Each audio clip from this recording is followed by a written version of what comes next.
A ver rápidamente, porque eso lo voy a evaluar la semana que viene. ¿Ah? Pensamos en inmunidad, pensamos en defensa, protección, memoria, ¿no? Aquí estamos hablando de aquellos productos, ¿no?, que contienen un componente antigénico, ¿ok?, de microorganismo, en todo caso.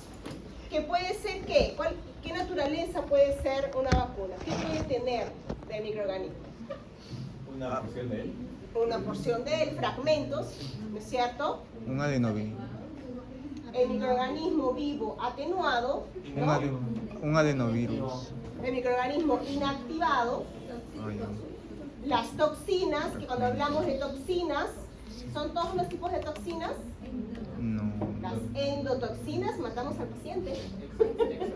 Las exotoxinas, las endotoxinas son estables a procesos químicos, son estables a cambios de temperatura. Entonces estamos hablando de las exotoxinas, que son las que se convierten en toxones, ¿ok? Aquí aprovecho para mencionarles, en el caso de su examen de práctica, al igual que el examen de teoría, es proyectado, ¿ok? Son 10 preguntas, 3 son para marcar, ¿no?, colocar verdadero o falso, o correlacionar, y las siguientes 7 son de respuestas, para que ustedes desarrollen. Pero son respuestas puntuales, no son respuestas así que me van a dar todo el ABA, por ejemplo, no, son respuestas puntuales, por eso hay un tiempo determinado. Ahora, mi recomendación para aquellos que usan anteojos, sentarse adelante y no olvidarse sus anteojos, por favor, sobre todo si se van a sentar por atrás, ¿no?, porque las preguntas van a estar aquí proyectadas. Entonces es necesario que lean, ¿no?, y que entiendan bien las preguntas. ¿Ok? Entonces tenemos aproximadamente 1 hora en lo que llegamos, tomo asistencia, todos salen de la sala, me dejan aquí sus mochilas con sus dispositivos, sus celulares, si quieren los colocan encima de la mesa, como gusten, relojes también, todo encima de la mesa, nada dispositivo electrónico con ustedes, y solamente ingresan con sus lapiceros, en los que utilizan liquid paper, en fin, ¿ok? Entonces, y las hojas se las voy a proporcionar yo, así como el laboratorio. ¿Ok? Entonces, y se van a distribuir, ¿no?, los voy a distribuir y iniciamos el examen. 1 hora aproximado, ¿ok? Y ahí ya los dejo a su criterio. Pasamos porque hay seminario, ¿ok? En el horario de seminario se puede finalizar el examen y de ahí regresamos para el seminario, o lo hacemos de forma continua, como ustedes gusten. Por mí es indistinto. ¿Okay? Entonces, los grupos que van a exponer la próxima semana ya saben quiénes van a exponer, se ponen de acuerdo, pueden irse preparando y ya están tranquilos para su exposición del siguiente horario. ¿Okay? Bien, entonces tenemos, ¿no?, son productos biológicos en base a diversos componentes antigénicos. Pero ¿es lo único que hay en una vacuna, o qué más hay en una vacuna? Aparte del antígeno del microorganismo. Ayudantes. Ayudantes, ¿no es cierto? ¿Cuál es la finalidad de un ayudante? Ayudar al antígeno para que sea reconocido más fácilmente. Mejorar esa presentación de antígeno, ¿no? Promover que ese antígeno, que en la mayoría de los casos, ¿a todas las vacunas utilizamos con ayudantes? ¿O cuáles? Las vivas atenuadas no usan ayudantes. Las únicas que no tienen son aquellas que tienen el microorganismo atenuado, ¿no? Vivo atenuado. En general, aquellas que tienen el microorganismo inactivado, que tienen fragmentos, requieren ese tipo de ayudante, precisamente para prolongar el tiempo de exposición del antígeno, porque pensemos, si estamos hablando de un fragmento, ¿no? Ese fragmento de ese microorganismo puede ser rápidamente fagocitado y degradado en la innata. ¿Y qué es lo que yo busco activar con la vacuna? ¿La innata? La adaptativa, porque yo quiero memoria, ¿cierto? Entonces, para prolongar ese tiempo de exposición y dar chance a que se haga la presentación de antígeno y que llegue una célula T, ¿no?, que se involucre para generar memoria, entonces yo utilizo los ayudantes, ¿no es cierto? Otras vacunas también tienen otros componentes, recordemos, como por ejemplo si hablamos de vías que tienen virus, ¿qué pueden tener dentro de su composición? Aparte de los ayudantes. Los que tienen vivos inactivados. No, disculpen, virus inactivados. Conservantes. Conservantes. ¿Qué más? ¿Ah? líquido de suspensión, que puede ser el mismo líquido del medio de cultivo, ¿no? O un líquido como un suero, ¿no? O algún otro componente que, en todo caso, aquellas vacunas que son liofilizadas, ¿no? Que pongan en suspensión justamente el componente de la vacuna. ¿Qué más pueden tener?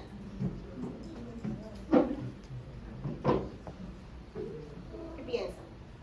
¿Podrá tener antibióticos? Puede tener antibióticos, ¿no es cierto? Justamente porque si estamos hablando de un cultivo viral, la importancia de inhibir el crecimiento de bacterias por contaminación es importante, ¿no? Y aquí también, justamente, las reacciones adversas, en algunos casos contra las vacunas hay que tomar en cuenta, no está ni relacionada al principio activo de la vacuna, que se refiere al componente antigénico, sino puede estar relacionado a los otros componentes que forman parte de la composición de una vacuna. Esto es, por ejemplo, antibióticos, ¿no? Y en el caso, por ejemplo, ya lo hemos mencionado en laboratorio, ¿no es cierto? Y también un poquito antes, cuando hablamos de esas vacunas, por ejemplo, de virus, ¿no? Atenuados, que pasan en diferentes cultivos.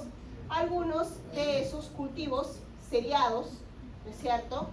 Son realizados en embriones, ¿no? De pollo, ¿no es cierto? Entonces aquí puede tener asociado algunas proteínas del huevo, como la albumina, ¿no? Y puede haber un tipo de alergia.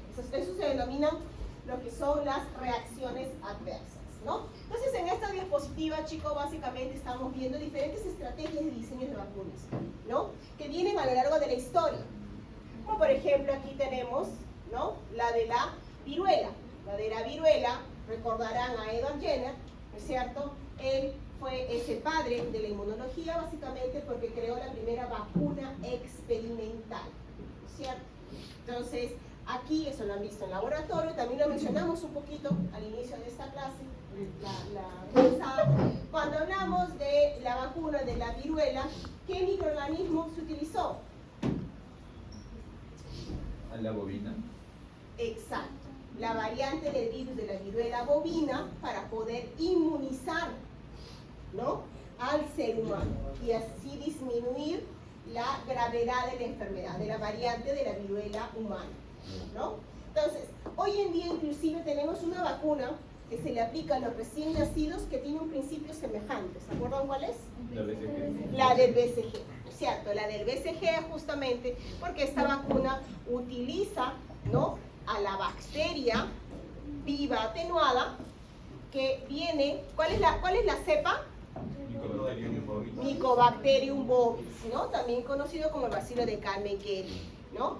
El Mycobacterium bovis, atenuada la bacteria, se utiliza para la vacuna y justamente protege contra la tuberculosis, pero en las formas más agresivas que suelen dar en niños pequeños o en personas que son inmunocomprometidas también, ¿ok? Que son estas que son las extrapulmonares, ¿no?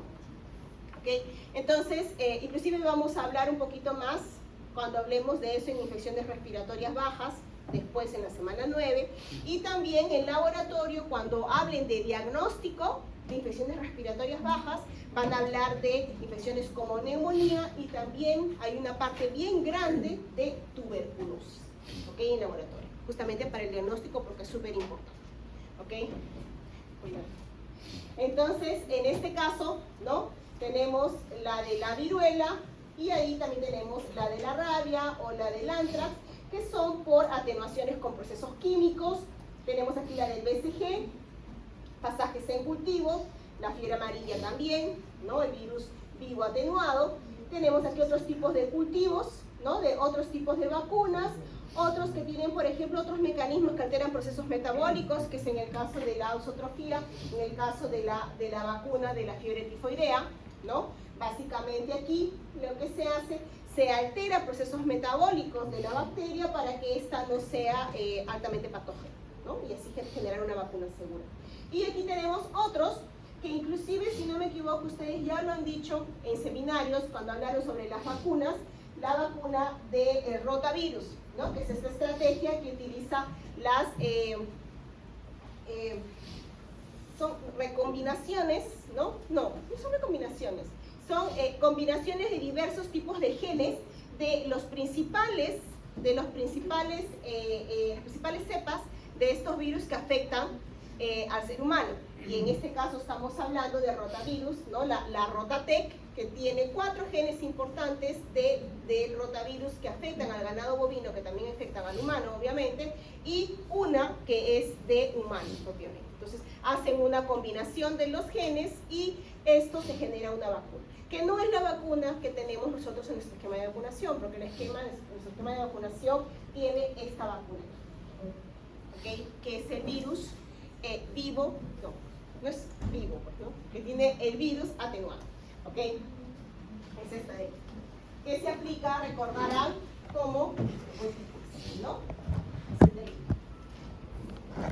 Entonces, esta es la estrategia de la vacuna de Rotatec, que lo pusieron en el seminario. Básicamente hacemos la combinación de los genes, ¿no? De uno de los genes de rotavirus y de humano con el bovino, y se hace esta estrategia para una inmunización. Aquí está el cuadrito más o menos de cuántos años duró esa estrategia entre que fue diseñada, pensada, aprobada en la parte preclínica, ¿no es cierto? Antes de aplicarse en los ensayos en humanos, se hace el diseño en laboratorio, in vitro, todo en cultivo in vitro, para ver qué es lo que es más importante de esos microorganismos que va a ser seleccionado para generar la vacuna y que sea segura, la estrategia de diseño. Y todo esto generalmente, ya ustedes lo saben, en laboratorio se ha visto más o menos una media de 12 años, ¿no es cierto? Para poder probar una estrategia de diseño de vacuna hasta que llegue a ser aprobado, ¿no? En los diversos ensayos clínicos, para ver que sea segura, para ver cuáles son los efectos adversos más comunes, ¿ok? Y su eficacia, ¿no? Su eficiencia. Entonces, aquí tenemos los otros componentes, ¿no? De una vacuna. En este caso estamos hablando de otros tipos de inmunizaciones, y aquí hacemos hincapié en la diferencia de una inmunización pasiva de una inmunización activa, que ya lo han visto también en el laboratorio, ya lo hemos mencionado antes cuando hablamos de respuesta inmune. Cuando hablamos de una vacuna, ¿no? ¿Qué tipo de respuesta inmune genera? ¿Activa o pasiva? Activa, ¿no es cierto? ¿Cuál es el otro tipo de contacto, en todo caso, que genera una inmunización activa? Una infección. Una infección natural, exactamente. Entonces, el contacto directo con el microorganismo, el proceso infeccioso que genera la enfermedad, que no es seguro, ¿no? Y la vacuna son los únicos 2 mecanismos que pueden generar una respuesta inmune activa. Y cuando hablamos de pasiva, ¿qué estaremos dando? Anticuerpos. Ese producto final, ¿ok? Aquello que ha sido producido después del contacto con el antígeno. Entonces, generalmente tenemos aquí, ¿no? Para fines terapéuticos se utilizan, ¿no? Los diversos tipos de inmunoglobulinas obtenidas a partir de lo que son los llamados sueros hiperinmunes, purificados a partir de un pool, y eso es lo que se da. ¿Ok? Entonces, aquí tenemos los sueros hiperinmunes. Generalmente, por ejemplo, yo creo que ya les he mencionado tal vez este ejemplo. Hay varios ejemplos que a veces que son más didácticos, como por ejemplo el hecho de que ustedes pueden tener a un paciente, ¿no? A un recién nacido de mamá que es hepatitis positiva, ¿no? La mamá tiene hepatitis, entonces en el proceso de gestación ustedes saben que hay un riesgo de una transmisión, ¿no? Vertical hacia un neonato. Entonces, en el momento que nace el niño, para evitar justamente esta transferencia, para protegerlo, disminuir el riesgo, no solamente se le va a vacunar con la vacuna activa, sino también se le va a inmunizar con suero hiperinmune, inmunoglobulina específica anti-hepatitis B. ¿Ok? Entonces, o el caso, por ejemplo, ¿no? De algún paciente que haya tenido riesgo de una exposición, ¿no? Un paciente que tiene un accidente, por ejemplo, en una fábrica, en una constructora, ¿no? Y tiene un accidente y un corte con un fierro, ¿ok? El riesgo de exposición, ¿no? A la toxina de tétanos es grande, entonces se le da una inmunización, ¿no? Antitetano, ¿ok? Esos son anticuerpos. Entonces, ¿por qué? Para disminuir el riesgo, ¿ok? El paciente puede estar vacunado, ¿no? O puede, ustedes saben que en realidad cuando hablamos de la vacuna, de la DT, y ustedes mismos lo han mencionado en sus seminarios, ¿no es cierto? Hay refuerzos en adultos, generalmente son 2 dosis, ¿no? Después de 2 meses, ¿ok? Y tenemos otros tipos de aplicación, que son los conocidos como sueros heterólogos, las antitoxinas. Esto es cuando hay un riesgo de exposición, ¿no? Por ejemplo, a algunos tipos de venenos, como el veneno de cobras, por ejemplo, de serpientes, ¿ok? Y aquí esto puede estar asociado también, ¿no? A lo que llamamos como tipos de hipersensibilidad, ¿no? Esto aquí, justamente porque los anticuerpos para este tipo de antitoxinas, ¿no? Son creados en animales, generalmente en caballos. Entonces, estas inmunoglobulinas pueden venir con componentes extraños de animales. Y obviamente esto ser extraño para la persona que recibe este tipo de sueros heterólogos, ¿ok? Y aquí generarse este tipo de reacciones que conocemos como hipersensibilidad, la de tipo 3, ¿no? Por formación de inmunocomplejos. Aquí puede venir. Ok, entonces, aquí tenemos lo que hemos estado conversando, más claro, ¿no? Tenemos respuesta inmune activa, pasiva. ¿Cuándo yo tengo memoria, chicos? A ver. En la activa. Yo genero memoria inmunológica únicamente cuando tengo exposición con el antígeno. En ninguna otra condición se genera memoria, ¿ok? Y ustedes saben que no es cualquier antígeno, ¿no es cierto? ¿Qué tipo de antígeno es? Conjuga. ¿Proteico? Proteína, ¿no es cierto? Tiene que haber una proteína involucrada para involucrar a nuestra amiga la célula T. Porque si no, tenemos respuesta específica, sí, pero no hay memoria, porque es temporal. Anticuerpos, ¿no? En las células B activadas de forma independiente, T independiente, no generan memoria. Entonces, esos títulos de anticuerpos, eventualmente, después de unos meses, bajan. ¿Okay? ¿Qué tipo de inmunización pasiva se tiene de forma natural? Si de forma artificial es dando inmunoglobulinas de la madre, exactamente. ¿En qué momento de la mamá? En la lactancia y gestacional. ¿Okay? En la lactancia, ¿qué tipo de anticuerpo transfiere la madre? IgA. Y en la gestacional, IgG. Esto lo vamos a recordar cuando hablemos de respuesta inmune durante la gestación, ¿no? Y mecanismos de respuesta de los recién nacidos, en la clase que viene más adelante. Entonces, aquí la clara diferencia en títulos de anticuerpos, ¿no es cierto? Vemos que esto estamos hablando del primer contacto, segundo contacto, es decir, memoria. Esta figurita ya la hemos visto en la clase anterior, en la clase de adaptativa. Entonces, cuando hablamos aquí del primer encuentro, obviamente, ¿no? ¿Genera una respuesta específica? Sí, pero no tiene una alta afinidad por el antígeno, tanto es que se caracteriza por una respuesta de tipo policlonal. Se activan varios clones contra diversos tipos de antígenos de un mismo microorganismo, o sea, diferentes tipos de porciones de ese microorganismo. ¿Okay? Una activación policlonal que inicialmente tenemos inclusive lo que es la tormenta de citocinas, dependiendo del tipo de respuesta, ¿no? Y aquí tenemos de anticuerpos, básicamente la gran mayoría IgM. Eventualmente hay una mudanza isotípica y aquí vamos de la activación de las células B o un cambio isotípico, claro que sí, ¿ok? IgG. Entonces, la respuesta demora más tiempo por ese tipo de cambios que va a pasar. Tenemos el pico de respuesta de anticuerpos es bajo, 5 a 10 días, más IgM que IgG, títulos de anticuerpos, ¿no?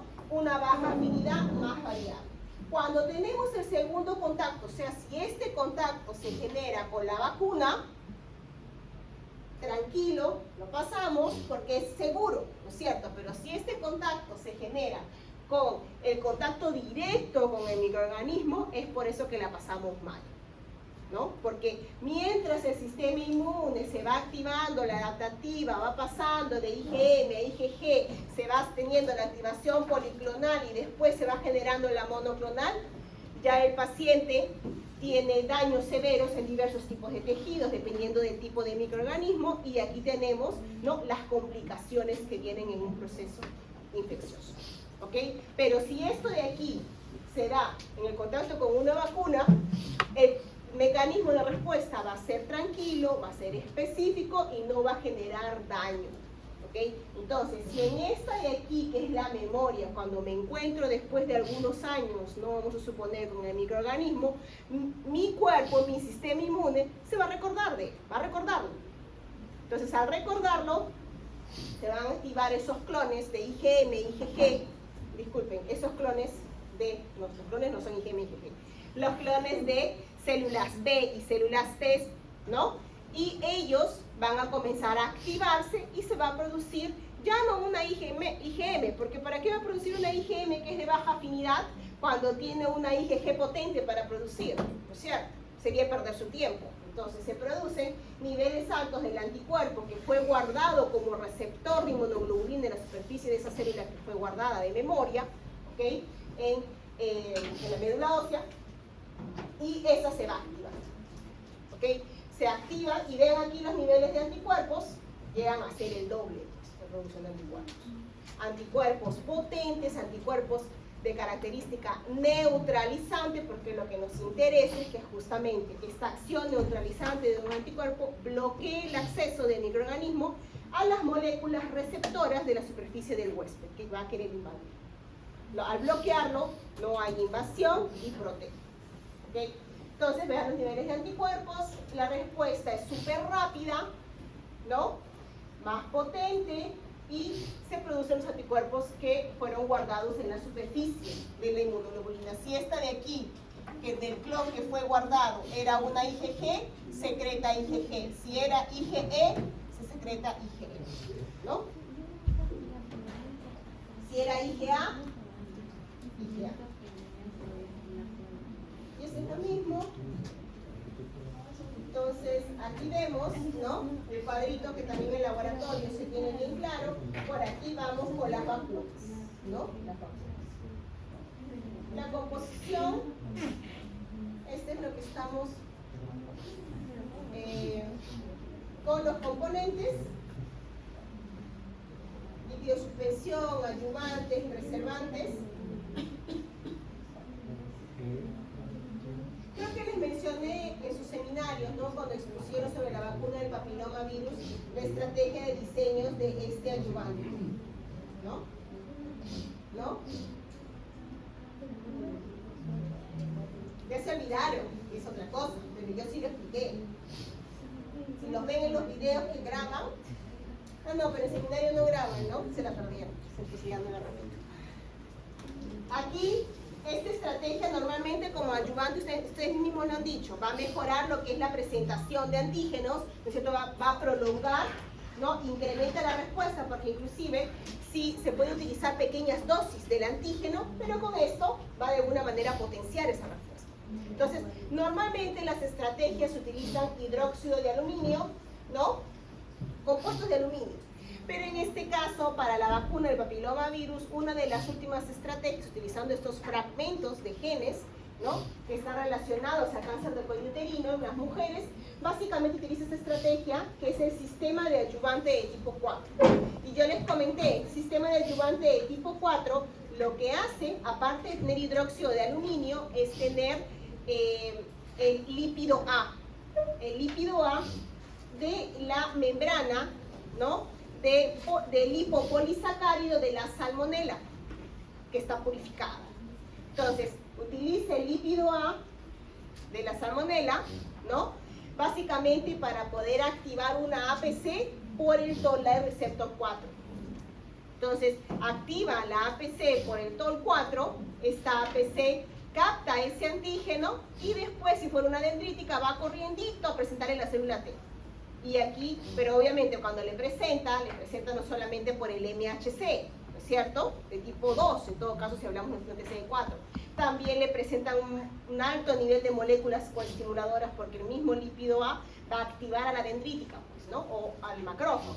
Entonces, y después con sus citocinas va a potenciar la respuesta. ¿Ok?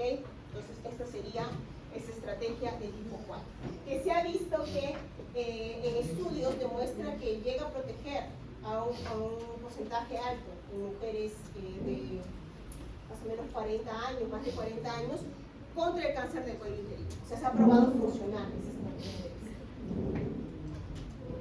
Ok, en este grafiquito aquí, lo que vemos son todos los tipos de vacunas, pues no con sus estrategias. Si toman la molestia, aquí pueden ver, ¿no? El patógeno, por ejemplo, en este caso, inactivado por procesos químicos, ¿no? En este caso, el microorganismo pasado en cultivos seriados, atenuado. Aquí tenemos la estrategia de la Rotatec, por ejemplo, ¿no? Las combinaciones de los genes. Aquí tenemos a los fragmentos de vacunas, como la del papiloma virus, están por aquí. Antígenos, ¿no? Todos de fragmentos. Aquí tenemos el toxoide, que es la exotoxina modificada, ¿cierto? Aquí. Y aquí tenemos la de las vacunas de tipo polisacárido, ¿no? Por un lado, vean aquí, polisacárido que solamente activa la B, pero de allí con la proteína, la CRM, ¿no? Ya va a garantizar que haya B y T. Aquí están los grafiquitos. Ah, y este de aquí, esta es una publicación de 2018, entonces hasta ese momento era futuro pensar en vectores, como la vacuna, por ejemplo, de SARS-CoV-2, ¿no? Que utilizaban vectores, la rusa, por ejemplo, los adenovirus. Y ustedes saben, ¿a quién infectan los adenovirus? ¿Han escuchado? ¿Los adenovirus dónde están? ¿Qué infecciones generan? ¿Ah? Si yo les digo, ¿qué infecciones generan los adenovirus? ¿Ah? ¿Sí sorda?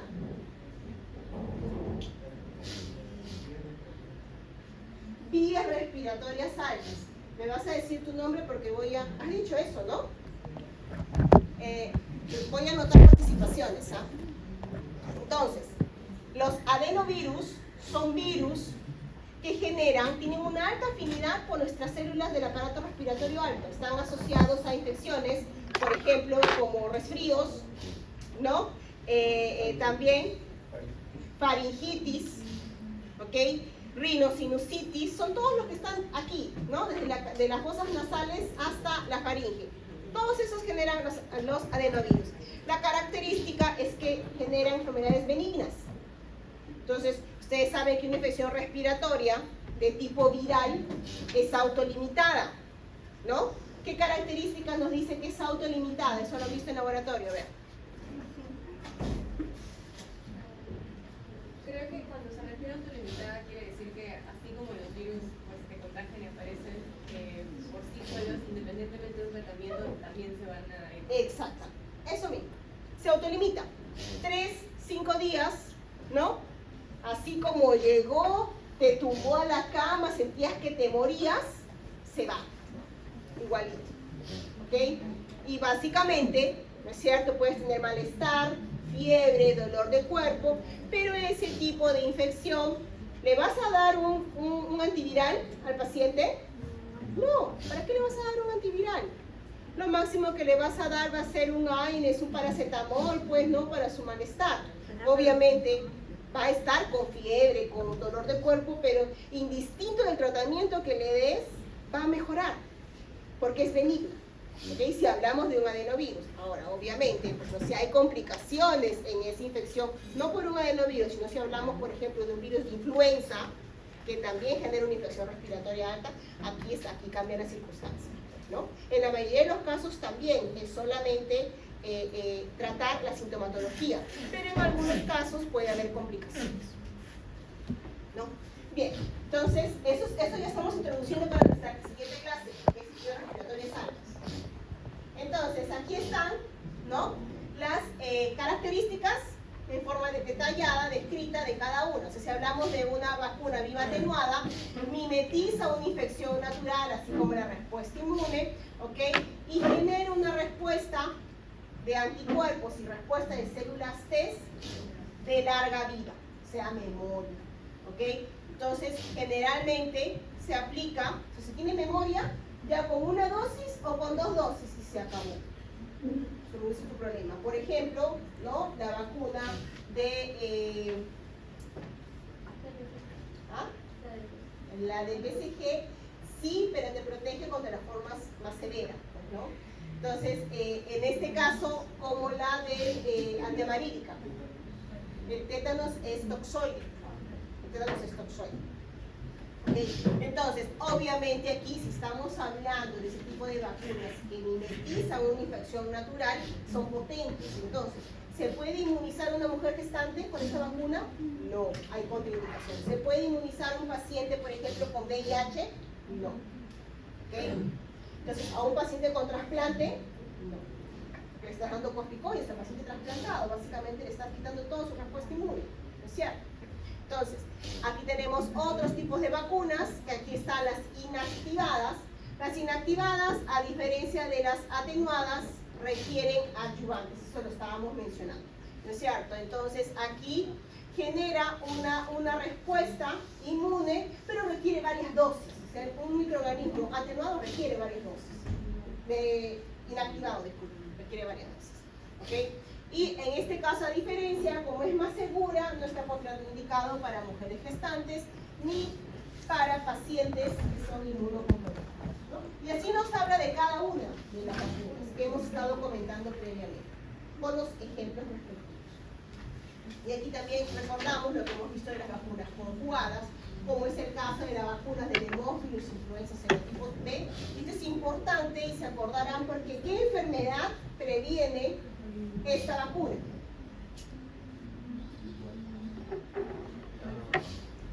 ¿Ah? No es influenza, tiene otro nombre. Hemófilos influenza serotipo B. En principio, ¿es bacteria o es virus? Bacteria. Ah, ya, por favor, porque yo ya he visto exámenes en que me ponen, porque si es influenza, me colocan que es virus. Esa es otra bacteria. Epiglotitis, me vas a decir tu nombre después para anotar. ¿Ok? Esto lo han dado examen hoy día, chicos. Epiglotitis, ¿ok? Previene la inflamación de la glotis. ¿Okay? Recuerden la formación del rojo cereza, que obstruye aquí, ¿no? Entonces, importante. Por eso es que son importantes las vacunas, ¿no? Porque previenen aquí las enfermedades.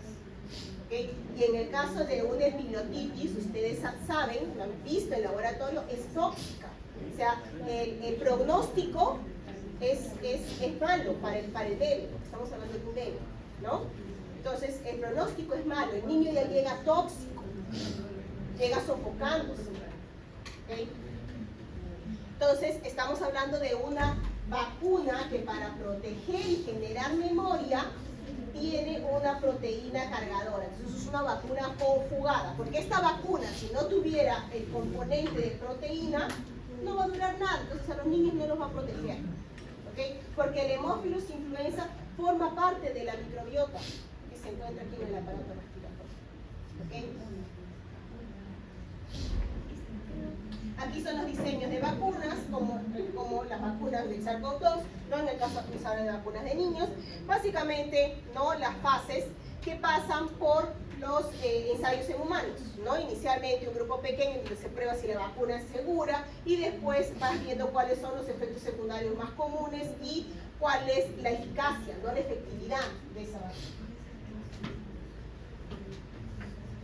Aquí cuando hablamos de una vacuna segura, ¿no? Tiene diversos tipos de parámetros. Lamentablemente hoy en día no existe lo que es segura, no, me refiero a una vacuna ideal.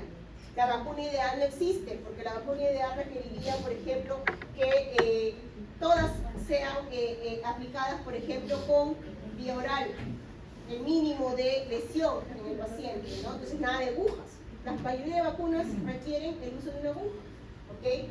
Por subcutáneo, intramuscular, ¿no? Intradérmico, pero requiere esa vía de entrada. Muy pocas son de oral. ¿Okay? Ahora, también, por ejemplo, habla aquí de que no hay efectos secundarios. Hay efectos secundarios, hay en diversos grados, claro que sí. ¿Okay? Desde, por ejemplo, un pequeño dolor, malestar, no fiebre, hasta efectos ya adversos que requieren hospitalización, un pequeño porcentaje. ¿Okay? Entonces aquí nos habla del diseño de que todas sean inmunogénicas, ¿no? Y aquí están las características de una vacuna fundamental, que ya lo han visto también en laboratorio, ¿no? Que sea segura, estable, eficaz, efectivo, eficiente y que genere una excelente respuesta inmunológica. ¿Okay?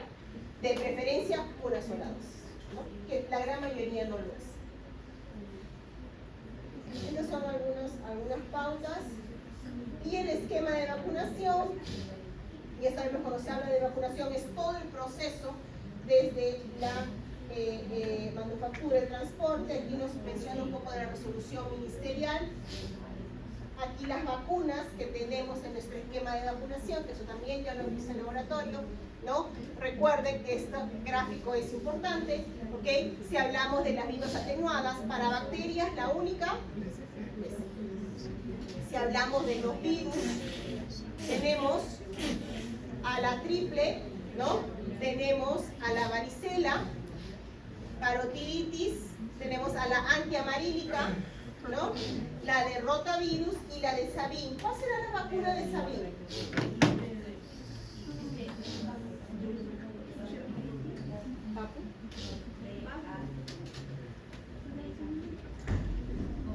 Ah, la APO, sí, pero ¿vacuna contra qué? Polio, la polio. ¿Ok?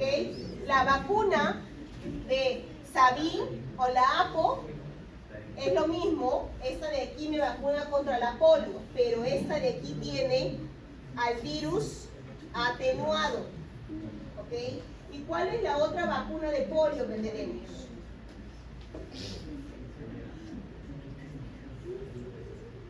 La IPV, o también conocida como SAL. Esta tiene el virus inactivo, que la historia nos cuenta que el primero en diseñar su vacuna fue SAL, que tenía justamente el virus inactivo. Entonces, me parece que fue en una época de guerra civil en Estados Unidos. Entonces, y había casos de poliomielitis. Entonces, como estaban en guerra civil, se creó la vacuna y dijeron que están protegidos y vacunaron a los soldados. ¿Okay? Y en pleno, ¿no?, conflicto, después hubo una alta tasa de contagios y lo que cuenta la historia es que después comenzaron a enfermarse los mismos soldados. ¿Por qué? Y se probó que esta vacuna no protegía, porque tenía el virus inactivo. Entonces, un tiempo después, Sabin creó la vacuna contra la polio, pero con el virus, ¿no?, atenuado, y esta sí protegía. ¿Okay? Entonces, realmente se terminó probando en la vida real que una vacuna no funcionaba tan bien como debería ser. ¿Okay? En nuestro esquema de vacunación, ¿cuál tenemos?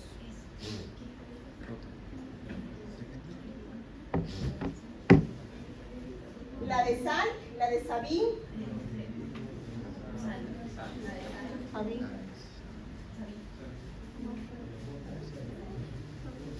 A ver, chicos, medio punto en su examen parcial de la próxima semana. No me revisen nada. A ver, como no me están prestando atención. A ver, levante la mano. ¿Quién me dice que es SAL? ¿Quién me dice? Ok. ¿Quién me dice que es Sabin? ¿Alguna otra opinión? ¿Los demás no opinan? Creo que tiene el principio de la Sabin, pero es otra. ¿Cómo? ¿Cómo? APO. La APO es la de Sabin. La de Sabin es la APO. Y la de SAL, que es la IPV. ¿Cuál tiene? ¿Ah? Sabin. Ok.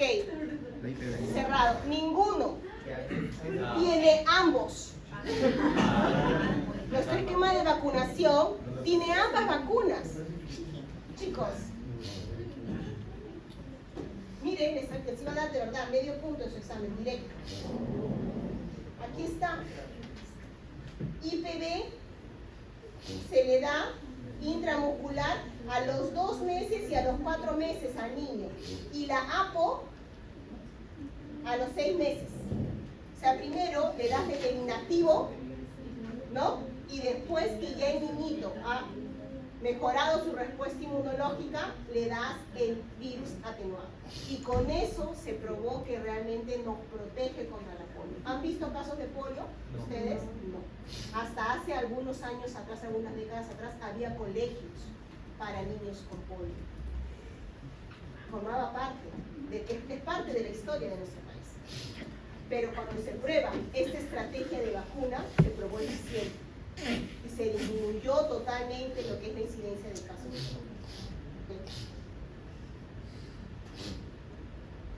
Miren cómo tienen este gráfico, lo han tenido para su examen de laboratorio y no lo han visto. Tienen las diapositivas pero no las ven. Yo los estaba escuchando a sus compañeros en la mañana y él decía, ¿cuándo tiene su examen? Mañana. Ya, ¿y cómo van? Me voy a amanecer para estudiar toda receta. Es bastante información, chicos. Espero que no haya sido el caso de ustedes, que hayan estudiado poco a poco. El examen de teoría es la próxima semana, entonces vayan estudiando. ¿Okay? Han visto que los temas se repiten los que se han visto en laboratorios, pero tienen que reforzarlo, porque si algo no estaba más o menos, ahora para teoría tienen que mejorarlo. ¿Okay? Recuerden que la nota se promedia. Entonces, si tienen un 20 en teoría, pero en laboratorio han salido mal, no sé, lamentablemente va a ir para menos. Pero, por lo menos tienen la opción de mejorar. Que no creo, deben haberlo dado bien, ¿no? Vamos a hacer positivos. Como yo les pregunté, me miraron con una cara que no, profesora, no me pregunte porque no quiero responder. Ok, entonces, continuamos con el siguiente tema. Vamos a continuar recordando lo que ya han visto. A ver, voy a seguir haciendo preguntas. Entonces, vamos a hablar de las infecciones respiratorias altas. Cuando hablamos de las infecciones respiratorias altas, ¿qué característica tienen? Estoy tomando intervenciones porque también eso yo lo anoto y es su participación y eso aumenta continuo. ¿Son virales? ¿Ah? ¿Son virales? La mayoría son virales. ¿Quién me dijo? Arevalo, ¿no? No, fue Papá. Sí. Pero yo iba a decir que más o menos como el 80% son virales, de origen viral y el 20% bacteriano. Ok, aquí. Otra característica es que como son infecciones virales, por ejemplo las altas, se consideran desde la cavidad nasal hasta la nariz. Ok, a ver aquí. Los virales no tienden a presentar fiebres. No tienden a presentar fiebre. Ok, fiebres altas, ¿no? Generalmente son de 37 por ahí, ¿no? Ya las de tipo bacteriana son más de 38, ¿no? Ok.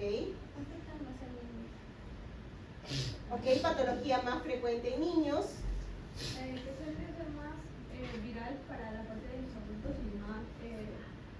no, que suele ser más viral, pero había leído que digamos viral en la parte de los adultos y más bacterial en la parte de los niños. Mayor incidencia de algunas patologías con bacterias en niños. Creo que las virales no generaban adenopatías, mientras que las bacterianas sí pueden generarlas. Adenopatías de tipo cervical, ¿no? Aquí. Ahí me están describiendo ustedes las... ¿Qué patología frecuente en altas? Me están describiendo básicamente todas. Las faringoamigdalitis, ¿no? La inflamación de la faringitis y de las amigdalinas, ¿no? Ok, por aquí había una mano. Ya, ¿sí? ¿No? Es que yo decía que es más frecuente en niños y en adultos mayores. Y también la mayoría de las infecciones virales son autolimitadas. Son autolimitadas, ¿no? Hay una acerca de la sintomatología viral es gradual, mientras que la sintomatología bacteriana es rápida. De inicio súbito, Sí. de un momento a otro. Ok, entonces, si estamos hablando de ese tipo de infecciones, en la clase de ahorita vamos a ver justamente, ¿no?, las características y también vamos a hablar un poquito de la importancia de la microbiota. Generalmente resaltando que en esta parte, a ver chicos, tenemos una microbiota protectora, pero que también puede ser agente causal de las infecciones, como es el caso que estábamos contando de Haemophilus influenza, o del Streptococcus pneumoniae, o del Streptococcus pyogenes, ¿no? Entonces, en la microbiota recordemos cuando hablamos de microbiota hay varios factores que van a influenciar la presencia de esta microbiota. Eso lo hemos visto, inclusive ustedes lo han hecho en un seminario desde la primera clase, ¿no es cierto? Factores que van a influenciar a la población de la microbiota desde que nacemos, ¿no? El tipo de parto, la alimentación, el contacto con animales, por ejemplo, también el contacto con antibióticos. Hay muchos niñitos que son bien enfermizos y para todo les prescriben antibióticos, ¿cierto? Eso también altera lo que es la microbiota. Cuando hablamos del tipo de parto, ¿se acuerdan? Puede determinar, creo que por ahí, no sé si ustedes en sus seminarios algún grupo lo mencionó. Generalmente sí tenemos parto natural. Ay,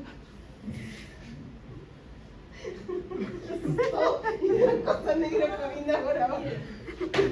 Ok, estoy acostumbrado a los perritos, pero al gato no. Ok, entonces, si hablamos del parto natural, la microbiota, que es la primera exposición en el recién nacido, es la microbiota de la vagina de la mamá. ¿Okay? A diferencia de un tipo de parto por cesárea, que la microbiota de primer contacto sería la microbiota de la piel de la mamá. O sea, eso determina diferentes tipos de microbiotas. Ahora, otro importante, por ejemplo, durante el crecimiento de un bebé es la lactancia materna, ¿no? La importancia de la lactancia materna para determinar una microbiota protectora. ¿Okay? Y aquí, ¿por qué? Porque en la leche materna, uno de los principales productos, el tercer producto más importante, es un tipo de oligosacárido, un tipo de carbohidrato, que se conoce con las siglas de HMO. Es un oligosacárido de la leche de humanos, esas son más o menos sus siglas. ¿Okay? Y que se ha visto...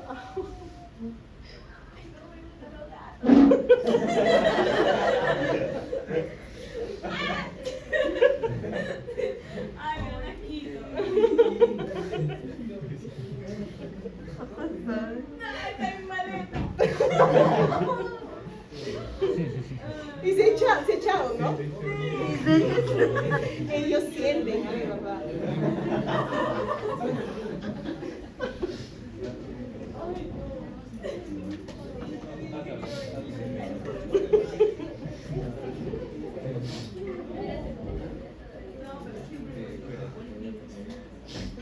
Ok, entonces miren, si estamos hablando en el caso de los oligosacáridos, por ejemplo del HMO, se ha visto que evolutivamente, de forma evolutiva, se encuentra en toda la leche materna de los mamíferos en general, probando que este componente es importante, ¿no? En todos los mamíferos, para poder generar una microbiota protectora en sus recién nacidos.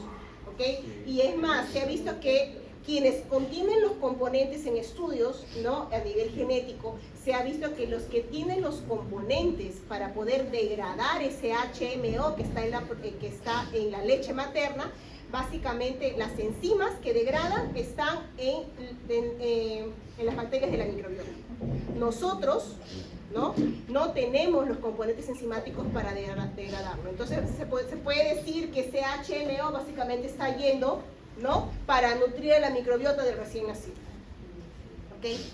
Entonces, eso determina, ¿no? Una microbiota protectora. Que en los niños, cuando hablamos en los niños, prevalece lo que es el grupo de las bifidobacterias. ¿Ok? También tenemos a los lactobacilos, ustedes habrán escuchado los lactobacilos importantes como parte de la microbiota en el aparato gastrointestinal y en la parte de las mucosas. ¿Ok? Después, con el tiempo, cuando se es pequeño, es influenciable, ¿no? Esa microbiota, la evolución de la composición de esa microbiota. Cuando ya se es joven, ¿no? Adolescente, también se alteran con los componentes que se tienen en contacto, pero cuando ya se es un adulto, ¿no? Un adulto joven, ya esa población de esa microbiota ya es más estable. ¿Okay? Ahora, lamentablemente, con el paso de los años, ¿no? Esa microbiota que se tenía de una forma estable comienza a disminuir. Por eso es que el adulto mayor, ¿no? El paciente, el geriátrico, ya comienza a tener susceptibilidades para infecciones porque su microbiota protectora comienza a disminuir. Sus lactobacilos ¿no? En el caso de las mujeres, por ejemplo, a nivel de la vagina comienza a disminuir. Por eso es que las mujeres mayores, ¿no? Ya comienzan a ser más susceptibles a alteraciones en el pH y por lo tanto también más susceptibles a infecciones a nivel de tracto urinario, por ejemplo. O también, por ejemplo, no sé si ustedes tienen a sus abuelitos, sus abuelitas cerca, han visto que hay que tener mucho cuidado cuando en lo que se relaciona a su alimentación, ¿no? Porque si bien es cierto, antes ellos podían comer de todo, ya llega un punto en que es mejor que coman los alimentos de tipo cocidos. ¿Por qué? Porque en los alimentos crudos, en algunos casos mal lavados, puede haber algunos tipos de toxinas o puede haber algunos tipos de bacterias que si bien es cierto, antes no les afectaba porque su microbiota era vasta, su microbiota era grande en cantidad, ya comienza a disminuir. Entonces, ¿qué es lo que se ve más común? Por ejemplo, cuadros de diarrea por intoxicación alimentaria, porque su microbiota comienza a disminuir. ¿Okay? Entonces, son situaciones en donde justamente la edad comienza a ser un factor determinante para que haya una alteración en la respuesta inmune. En este caso, la primera línea, hablamos de la microbiota. Okay. Está durmiendo. Tranquila, tranquila. Y ahorita se va a ir. Ok. Tenemos aquí justamente a todos estos factores. No, si yo estuviera sentada también sería para mí. Yo pues, eso es lo que me pasa.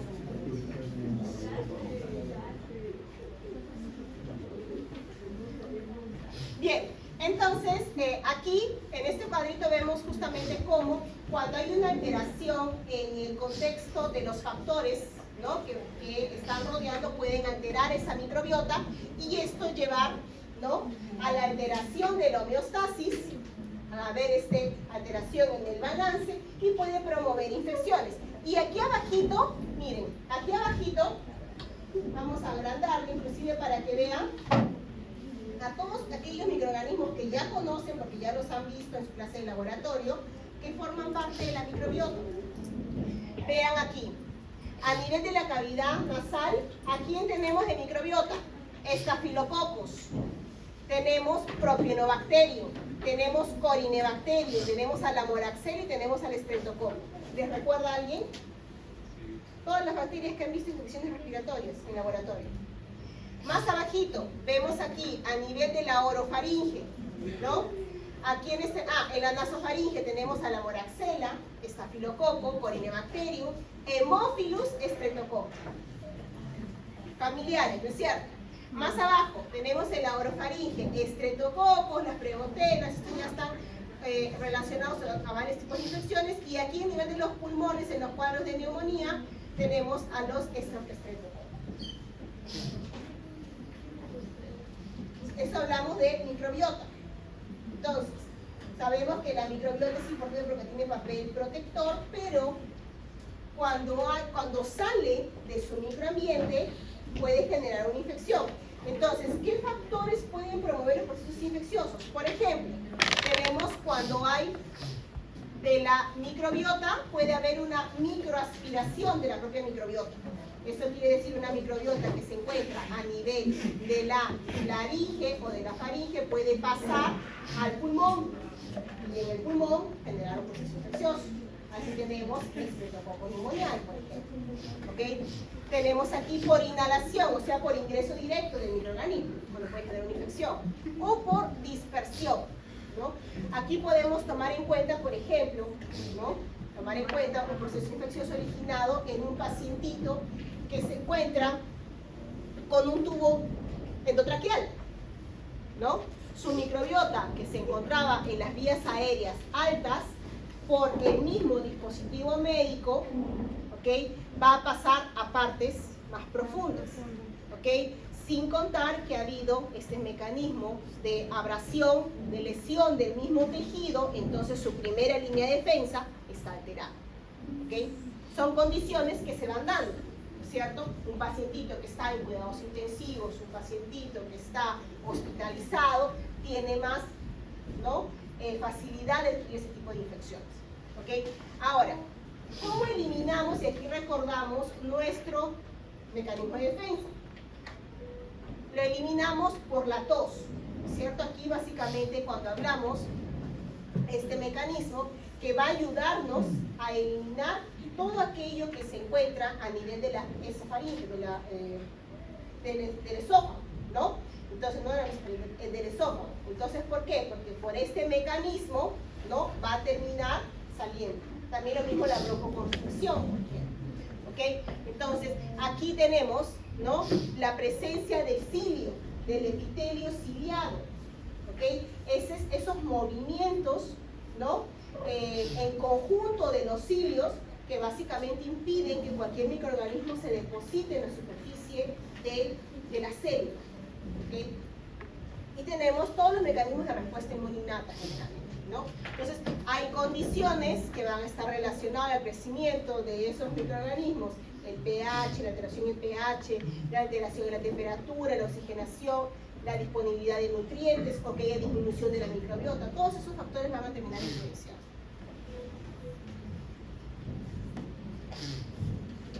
Hay varios trabajos que relacionan justamente lo que es la importancia, ¿no? Del mantenimiento de la microbiota con el mantenimiento de la respuesta inmune. Y aquí también está asociado, ¿no? A la alimentación como un factor que va a influenciar este proceso. Entonces, básicamente nos indica aquí, por aquí podemos ver un ambiente de respuesta de homeostasis, ¿ok? Saludable a nivel del intestino y aquí a nivel del pulmón. Recordemos que lo que relaciona este trabajo particularmente es que hay una relación entre aquella respuesta inmune que se tiene a nivel del intestino con el pulmón. ¿Por qué? Porque estamos hablando del eje intestino-pulmón, que ustedes lo pusieron en su seminario. ¿Okay? Cuando hablan de las mucosas, el envío de señales. Básicamente, ¿no? Esa frase que dice somos lo que comemos, ¿no? Porque aquí, vean, si tenemos una alimentación rica en fibras, ¿okay? Lo que va a hacer, va a promover esos componentes que van a justamente reclutar respuesta de regulación, ¿okay? La regulación frente a los alimentos, tolerancia, la tolerancia oral, ¿okay? Entonces aquí tenemos todos los microorganismos, por ejemplo, T-reguladoras, macrófagos M2, IL-6, y aquí tenemos a las células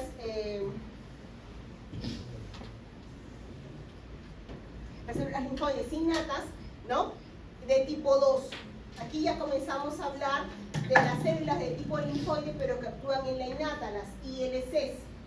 Entonces, aquí, estos metabolitos con esta respuesta de perfil homeostático van a llegar, ¿no? Las señales, las citocinas, los componentes, las quimiosinas van a llegar a la médula ósea y van a promover hematopoiesis. A promover este hematopoiesis en un ambiente de tolerancia, ¿qué se va a promover? Más tolerancia. Entonces va a reclutar, va a inducir, ¿no? La producción de células con este perfil, que van a ir ¿a dónde?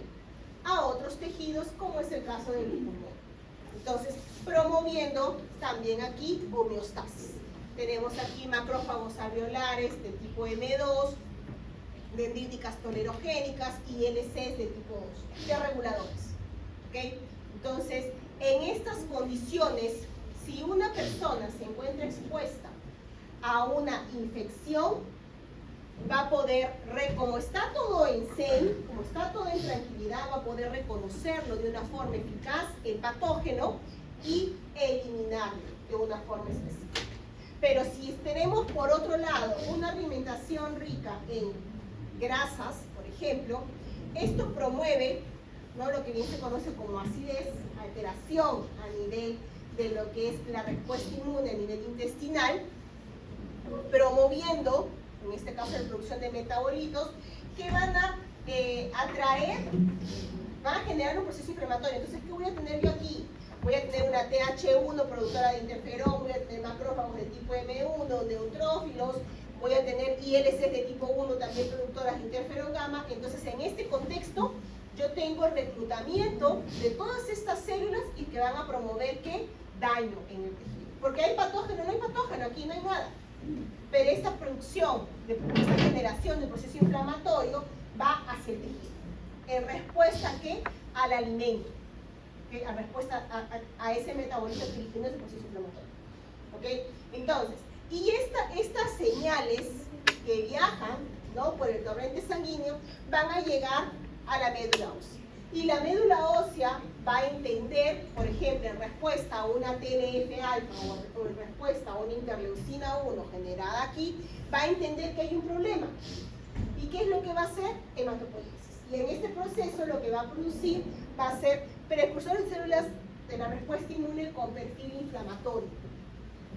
¿Okay? Entonces aquí va a promover que haya reclutamiento de eosinófilos, de neutrófilos, de linfocitos, en este caso células T, H1, productoras de interferón gamma, tengo ILCs, productoras de interferón gamma, también tengo natural killer, tengo monocitos inflamatorios que se van a convertir en M1, macrófagos del tipo M1, y todo esto va a estar también a nivel del pulmón. Tengo inflamación a nivel de las mucosas, porque hay una conexión, hablando del eje intestino-pulmón. ¿Okay? Entonces, si tengo este proceso inflamatorio en curso y lamentablemente hay una infección puntual en ese momento, la respuesta contra ese microorganismo que ingresa no va a ser eficiente. Ese es el problema. ¿Okay? Entonces, eso lo vemos aquí, por ejemplo, en este otro trabajo, que también nos menciona eso, ¿no? Aquí en este caso, estamos hablando. Un ejemplo. ¿Alguien tiene antialérgico? Porque yo creo que también lo que está en la parte de resfrío es la alergia. Sí, está con alergia. Sí. Sí. Y el ambiente así cerrado peor. Ok, entonces, en este caso, vean, tenemos aquí, por un lado, ¿no?, la homeostasis, y tenemos aquí la inmunomodulación, la respuesta saludable en el contexto de que si se expone a un microorganismo, ¿no?, va a haber la efectiva eliminación de ese patógeno. ¿Okay? Pero si por otro lado yo tengo una alteración en esa respuesta inmune, o sea, una respuesta inmune disfuncional, porque está alterada, en este caso, ¿qué es lo que vamos a ver? Justamente, si tenemos una enfermedad, ¿no?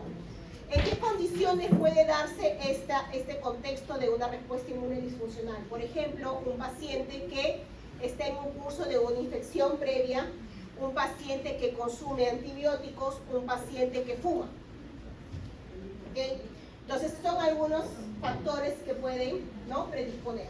Entonces, tenemos aquí, por ejemplo, ¿no?, ¿no?, puede haber una infección crónica, por ejemplo, pacientes con EPOC ya tienen una alteración en sus mecanismos de respuesta inmune, ¿no?, a nivel respiratorio, y en este caso tenemos una disbiosis en la microbiota. Esa alteración a nivel, ¿no?, del intestino, de la microbiota intestinal, envía señales que provoca la alteración a nivel pulmonar. ¿Okay? Por esa relación que existe. Hay varios trabajos que relacionan esto y ustedes también lo pusieron en sus seminarios cuando hablaron de microbiota. Bueno, aquí hablo un poquito de los diferentes tipos de células que están, ¿no?, a nivel del pulmón, en el epitelio, y aquí vemos las infecciones. Aquí iniciamos, bueno, hablando de las características de una infección respiratoria alta, que justamente lo que mencionaban, es autolimitada, frecuencia de consultas estacionales, 3 a 4 consultas en adultos, aumenta la frecuencia cuando son niños. O sea, los niños son los que sufren la mayor incidencia de casos, principalmente en etapa escolar, ¿no?, en las guarderías. Tenemos a los niñitos, un niñito se enferma y el amiguito del costado se enferma. Y de allí pasan a todos y el niñito llega a casa, el papá se enferma, la mamá se enferma, la mamá o el papá van a su trabajo, a su oficina. Si son profesores, llegan y enseñan a sus alumnos y los contagian a todos, ¿no? Y por ahí vamos, ¿okay? Entonces, eso es una característica importante, entonces genera una alta carga también en la economía del país, en ese tipo de infecciones. inclusive vamos a mencionar, ¿no?, de que la mayor incidencia de casos de infecciones que ustedes van a tener, ¿no?, como parte de su carrera, son infecciones respiratorias. ¿Ok? Entonces, y en segundo lugar, gastrointestinales. ¿Ok? Estacionales, pues, ¿no? Porque en épocas de otoño, invierno, cuadros de infecciones respiratorias, y en verano vienen las infecciones gastrointestinales, los cuadros de diarrea, porque aumenta la proliferación de bacterias y con eso también producción de toxinas. Los alimentos tienden a malograrse más rápido y lo que más sucede, diarrea, ¿no? Entonces, eso es el tema también que vamos a ver más adelante. Bien, entonces tenemos aquí justamente esta figurita que ustedes ya la han visto cuando hablamos de infecciones respiratorias altas. Estamos hablando de aquellas que van desde la cavidad nasal, ¿no?, hasta la faringe, laringe, ¿no? Y bueno, también tenemos ya en las inferiores, ¿no?, vamos a hablar de alteraciones a nivel de los bronquios, bronquiolos, pulmones. Entonces, los resfríos comunes, que ya sabemos, básicamente, ¿no?, 200 subtipos de virus, el diagnóstico es clínico, que van a tratar en su pacientito el malestar, ¿no? Paracetamol, no van a darle descanso médico, por más que les rueguen. Y como ven aquí, como el diagnóstico es clínico, entonces la parte de laboratorio de microbiología no es muy aplicable en este caso, ¿no? Porque el malestar es autolimitado. El diagnóstico indistinto, como mencionó su compañera, indistinto de tratamiento, va a mejorar el paciente, ¿no? A menos que tenga alguna condición, ¿no?, predisponente. Y eso lo vamos a ver también.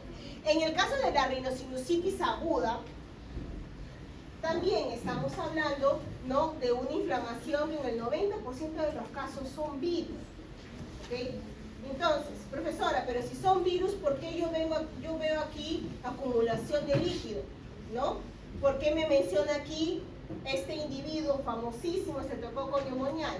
Bueno, porque en principio, si hablamos de una infección viral, 90% de los casos, el problema es ese pacientito que está en ese porcentaje, ¿no?, hasta 2%, ¿no?, o hasta menos, pero que tiene un factor que predispone que tenga una complicación por bacterias.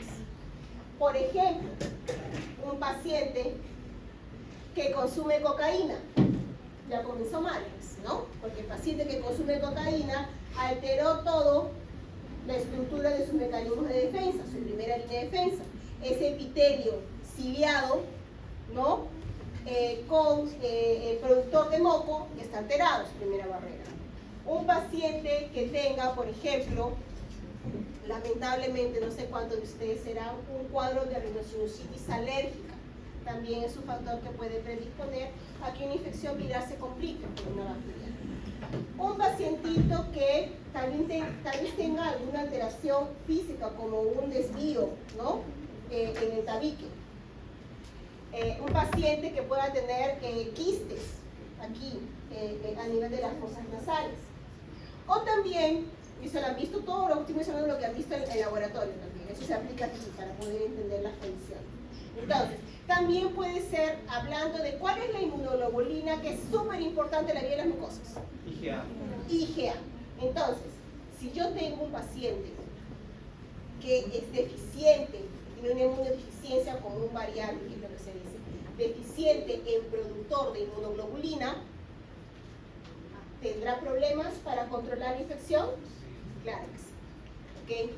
Un paciente que en todo caso tiene deficiencia de productor por el lado de las B o por el lado de las T, porque la inmunoglobulina A requiere de una célula teta.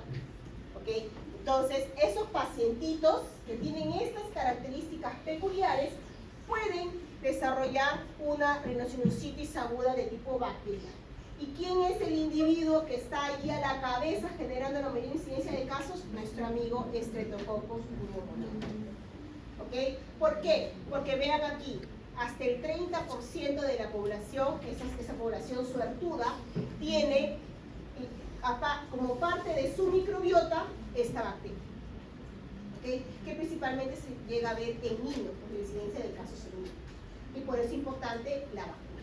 se los tienen ahí. ¿Ok? Entonces, y esto también lleva, ustedes han visto, a la inflamación aquí de los senos paranasales y por lo tanto a la acumulación de líquidos. Entonces, una de las características a veces que termina descubriéndose que hay un tipo de rhinosinusitis aguda es que el paciente se presenta con dolor de dientes, ¿okay? Se presenta con dolor en las encías. A veces los odontólogos terminan detectando eso, ¿no? Dolor en las encías, inflamación y piensan que tienen caries. Entonces van al odontólogo, les revisa, no tienen ningún problema dental. Entonces, cuando les mandan a realizar las placas, principalmente las placas frontales, ¿okay? Se dan con la característica de que tienen, ¿no?, la opacidad en las placas. ¿Y qué les indica eso a los odontólogos y a ustedes? Obviamente que tiene acumulación. ¿Okay? Entonces ahí terminan siendo, ¿no?, los odontólogos terminan diciendo, no es problema de dientes, señor, tiene que ir a medicina interna, tiene que ir a un médico clínico, porque eso requiere, ¿no?, tratamientos. Y en muchos casos, los tratamientos que recetan por periodo son los corticoides, ¿no?, por tratamiento nasal, en algunos casos, ¿no?, por dosis, que son por periodos. Entonces, aquí tenemos la rhinosinusitis agudas, ¿no? Ah, ¿y aquí por qué está el oído? Porque mayormente la sinusitis también produce dolores en el oído y llega a ser hasta otitis media. Exacto. Entonces, justamente por el mismo patógeno, ¿ok?, por ese individuo aquí, puede presentarse, ¿no?, tanto dolor aquí, comienza a doler las encías, los dientes, pero también las odinofagias, o sea, los dolores en el oído. ¿Okay? Y si hablamos de niños, peor todavía, ¿no? Y aquí puede estar asociado justamente a los cuadros de otitis media aguda, ¿no? Aquí inflamación a nivel, ¿no?, de la trompa de Eustaquio, una presión negativa, acumulación de líquido y espectro que se visualiza, ¿no? Entonces, la membrana timpánica, que normalmente, ¿no?, por la timpanocentesis, que es el procedimiento que hace el otorrino, que se visualiza la membrana nacarada.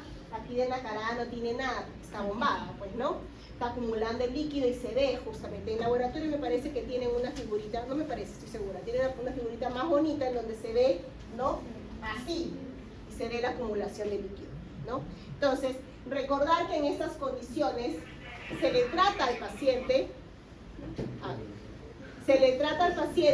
¿ok?, para disminuir esta presencia de esta acumulación de líquido, porque si no se realiza este procedimiento, ¿qué es lo que puede pasar?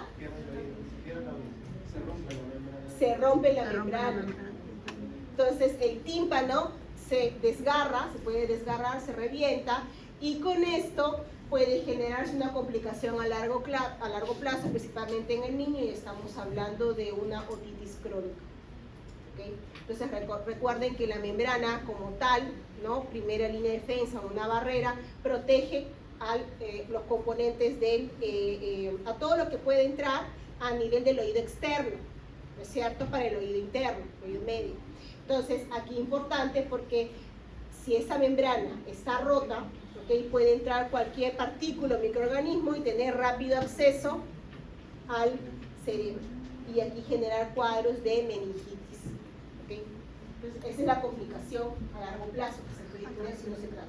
Ahora, con tratamientos con antibióticos, si el tratamiento no resulta, lamentablemente el procedimiento que hace el especialista, en este caso el otorrino, es la punción, la timpanocentesis, ¿no? Y aquí se puede hasta tomar una muestra de esa secreción, ¿no?, porque tiene que drenar, ¿ok?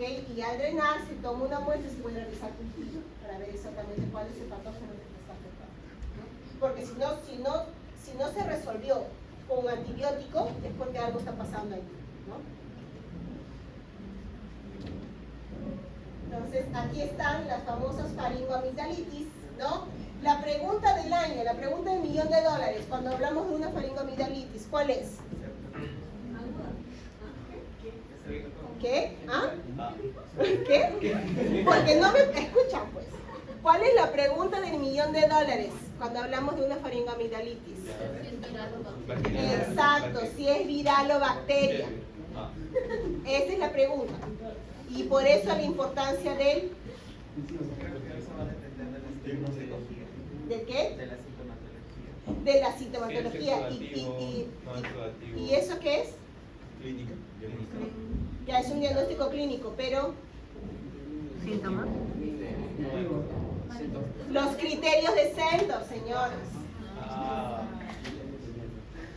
Definitivamente, ustedes dieron su examen y borraron su CPU, ¿no?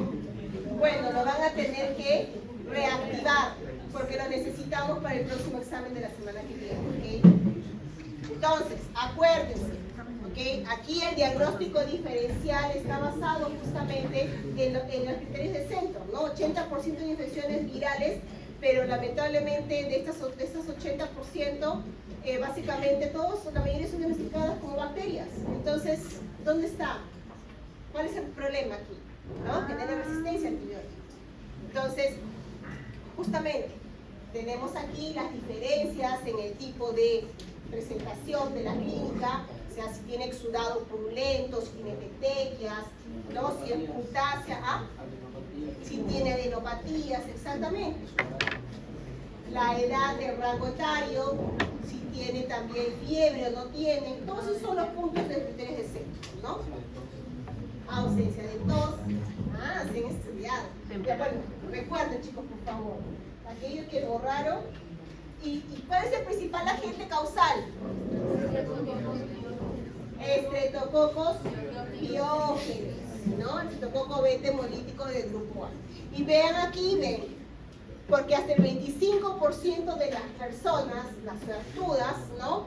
Tienen como parte de su microbiota a nivel de la faringe el estreptococo. ¿Okay? Entonces aquí tenemos, ¿no? Las diferencias en el diagnóstico, si estamos hablando de purulenta con exudado, ¿no? Placas blanquecinas, ¿ok? Si tiene petequias, estamos hablando de si tiene petequias, hay hemólisis. ¿Quién hace hemólisis? Una bacteria, ¿cierto? Entonces aquí está, si es viral, ¿no? Pueden ser todos aquellos virus famosísimos por generar un resfrío común y van a generar una faringoamigdalitis viral, ¿no? Entonces aquí ya han visto los rinovirus, adenovirus, para influenza tipo A y B, el mismo virus de influenza, ¿ok? Y si es bacteria, estreptococcus pyogenes, pues no. Pero también no es la única. Tenemos aquí otros, por ejemplo, el gonococo, la Neisseria gonorrhoeae. Lo vamos a recordar de nuevo cuando hablemos de ITS. Aquí está, generando cuadros de faringitis y amigdalitis, ¿no? Aquí también tenemos a otra amiga importante que ya es conocida, famosa por los seminarios, Corynebacterium diphtheriae, que genera justamente lo que es la difteria, la pseudomembrana, una faringoamigdalitis pseudomembranosa, porque es tejido necrótico, muerto, ¿okay? Por la exotoxina de la difteria. Y por aquí tenemos la treponema, también otra bacteria que está relacionada a ITS, ¿okay? En la secundaria, y aquí tenemos otras bacterias como el micoplasma y la Nuestros mecanismos de defensa ya lo han visto en laboratorio, los hemos visto en teoría, pero básicamente aquí los tenemos de nuevo, ¿no? Las barreras mecánicas, la tos, broncoconstricción, ¿ok? La presencia de la IgA. Entonces, si asociamos todo eso a que hay una infección, entonces hay alguna alteración.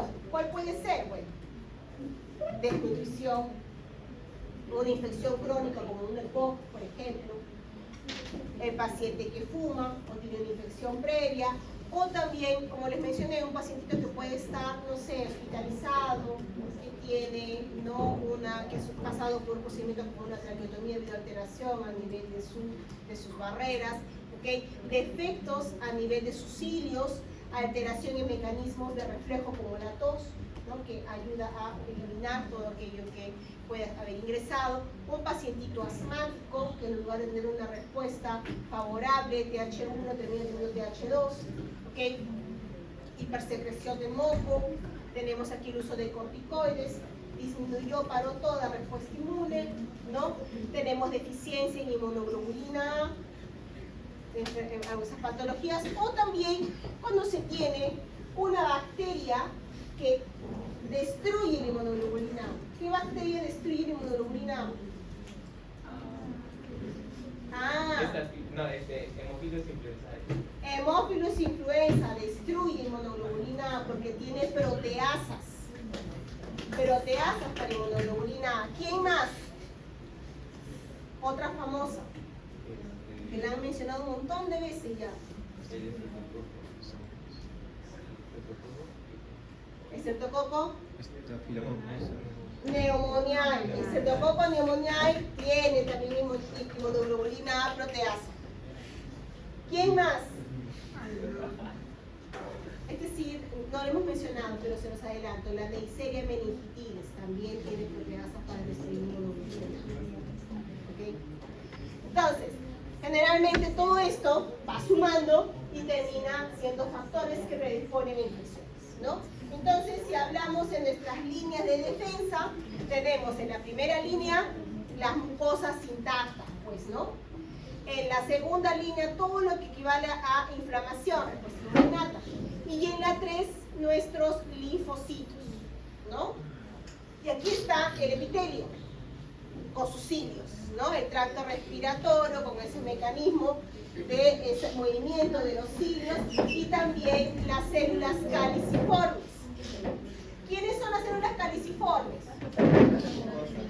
Las productoras de moco, ¿no es cierto? Que están justamente a nivel del epitelio produciendo, ¿no?, esta secreción que es importante para inhibir el contacto directo de los microorganismos. Entonces, en la primera línea de defensa, de nuevo, recordando nuestra línea de defensa, ¿no?, tenemos, por ejemplo, la parte de la microbiota, ¿no?, la temperatura. Aquí tenemos a las AMPs, los péptidos antimicrobianos, alfa, beta, defensinas, catelicilinas, producidas por las propias células del epitelio, pero también por las células de la respuesta inmune, ¿no? Por ejemplo, un neutrófilo produciendo catelicilinas, ¿ok? O los diferentes tipos de células del epitelio, beta defensinas. Entonces, aquí tenemos justamente nuestros mecanismos de defensa, la filtración nasofaringea, las enzimas como la saliva, las proteasas, lisocimas, la inmunoglobulina A, ¿no? Estas en las altas y en las bajas, los reflejos de TROS, broncoconstricción, ¿no?, que vamos a ver también más adelante.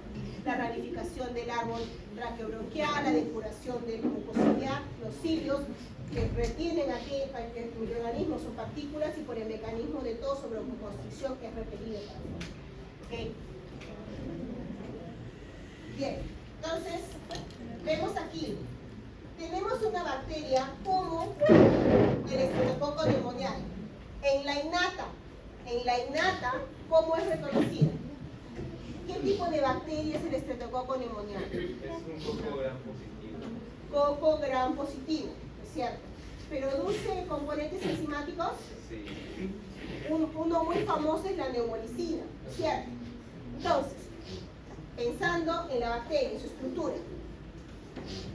diplococo, ¿no?, gram positivo, que tiene cápsula, ¿no es cierto? La cápsula de polisacáridos, factor de virulencia. Produce aquí sus componentes como el ácido lipoteicoico o sus lipoproteínas, son reconocidos por TOILA receptor 2, por ejemplo. El 4 termina reconociendo sus componentes como las neumolicinas. ¿Y esto qué va a activar? Vean, en las vías de señalización intracelular va a activar estos receptores tipo TOL y va a activar las moléculas adaptadoras, como es el caso del MIT88. Y esto va a terminar activando el factor de transcripción NF-κB. Como resultado, ¿qué tenemos? Producción de interleucinas y también de la prointerleucina 1-beta. Al mismo tiempo, de la misma bacteria, ¿qué más va a activar? Por ejemplo, a nivel del endosoma tiene TOL receptor 9, que va a terminar reconociendo componentes de DNA de la bacteria después que está siendo fagocitada. Entonces, tenemos también aquí su peptidoglucano, que termina siendo reconocido por moléculas, ¿no?, de NOD receptor, aquí el NOD2. Y tenemos aquí la misma neumolicina, va a terminar activando Nodula receptor tipo SNALP3 y esto activa vía de caspases, esto quiere decir inflamosomas. ¿Okay? Y si hablamos todos los receptores que hemos ido conversando a lo largo del curso, y si hablamos de los inflamosomas, estamos hablando que activa todos los componentes que son los ASCII, ¿no? Y las procaspasa 1, ¿no? Y en este caso va a terminar activando la prointerleucina 1 beta, convirtiéndola en interleucina 1. Y aquí yo tengo la liberación de la interleucina 1 inflamatoria, ¿no? Que tiene acción en doble. ¿Okay? Entonces, esto es todo dentro de la segunda línea de defensa. ¿Dentro de qué células? Los fagocitos. ¿Okay? Entonces, la producción de citocinas que van a promover la inflamación. Y este proceso en paralelo, si tengo interleucina 1, TNF-alfa, esto va a ir, ¿no? hacia el hipotálamo y va a producirse el aumento de temperatura en el paciente y hay fiebre.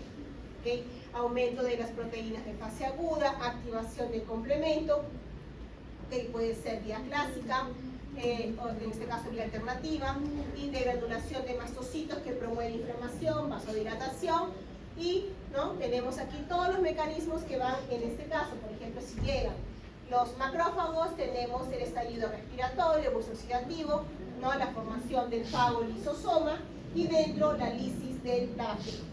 ¿Okay? Si tenemos el neutrófilo, mecanismo del neutrófilo, la netosis, ¿okay? Y con ello forma las trampas extracelulares. Todo esto es innata todavía, ni siquiera llegamos a la adaptativa, ¿okay? Con la bacteria inicial. ¿Okay? Entonces, obviamente aquí también hay alteraciones, ¿no? Por la misma vía de complemento termina activándose la vía de coagulación. Y aquí si llegamos a la tercera línea, ya tenemos la presentación de antígeno, lo que se conoce como la sinapsis inmunológica, porque hay este contacto de las moléculas, ¿no? Señal 1, señal 2, señal 3, ¿ok? Entonces, tenemos aquí el contacto de una célula T con una célula huésped, o puede ser con una misma APC, ¿no? Si hablamos de célula huésped, es TCD8, recuerden, ¿no?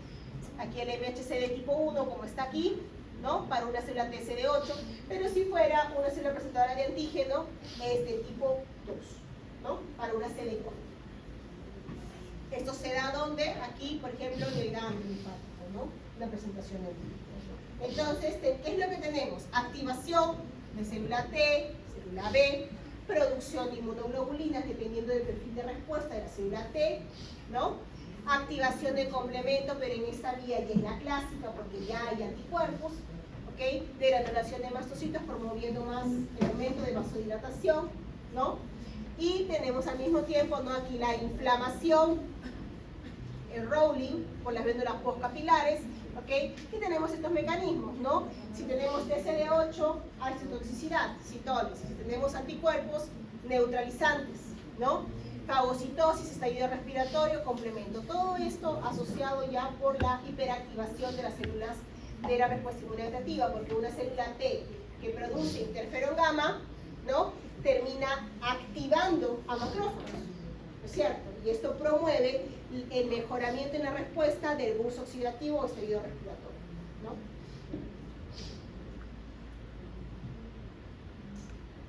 Y aquí tenemos al macrófago, justamente. ¿El macrófago cómo se activa? Bueno, puede activarse, ¿no? Por sus mismos pumps, pero también puede tener, tiene receptores para TNF, ¿no? Entonces tiene receptores para interferón gamma y con esto promueve su activación. Entonces, y termina justamente produciendo especies reactivas de oxígeno como la oxígeno. Y ese es el estallido respiratorio. En las infecciones respiratorias, en todo caso, ¿no? Tenemos que hablar de algunos microorganismos que también forman parte de la microbiota. Tenemos en el 50% de las personas los estreptococos que hemos estado mencionando, Neisseria, Corynebacterium, Hemófilos, influenza y la cándida también. ¿Okay? Entonces, en el 10% de las poblaciones, estreptococos piógenes, Pneumoniae, la Neisseria meningitidis y ya con menor porcentaje Corynebacterium diphtheriae, la Klebsiella pneumoniae, una pseudomonas, ¿no? Las E. coli, y en los lactantes, y de presencia latentes, ¿no? Que tienen un potencial de generar una infección, pero cuando hay condiciones que favorecen, por ejemplo, el hongo, que es el Pneumocystis jirovecii, ¿no? Que genera la neumocistosis, Mycobacterium, citomegalovirus, virus.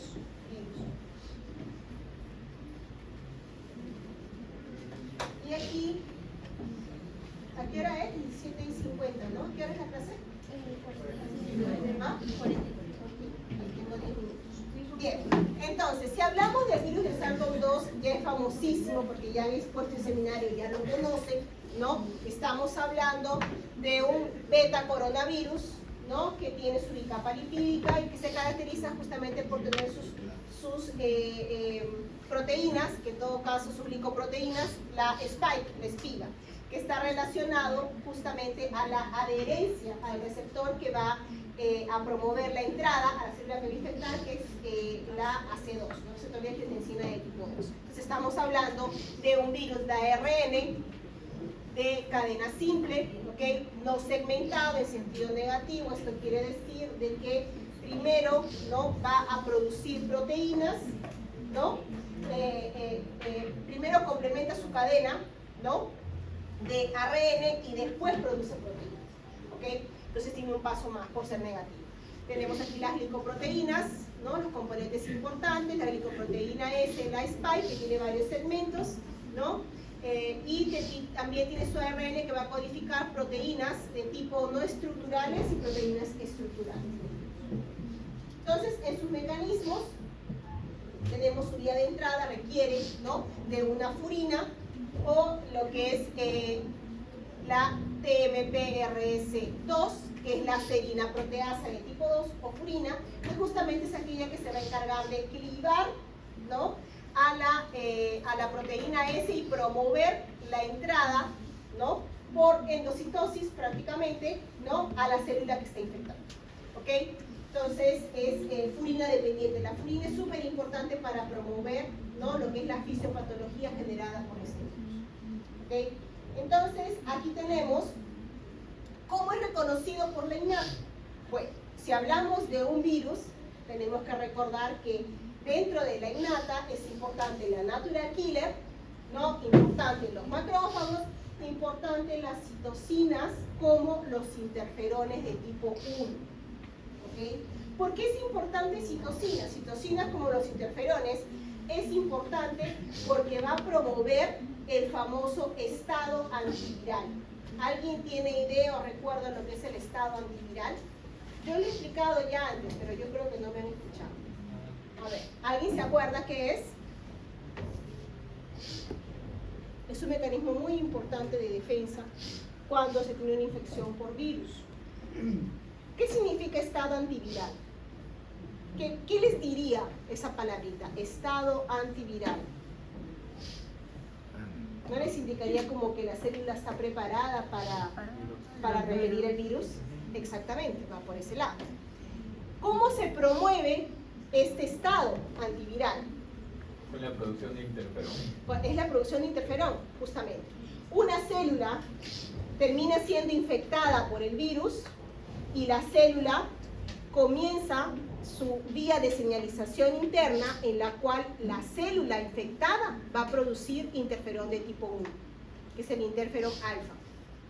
Y la mayoría de células tienen receptores para interferón alfa. Eso quiere decir que la célula infectada produce interferón alfa y es como si le estuviera avisando a sus vecinas que alguien está en camino para infectarlas. Y es eso mismo.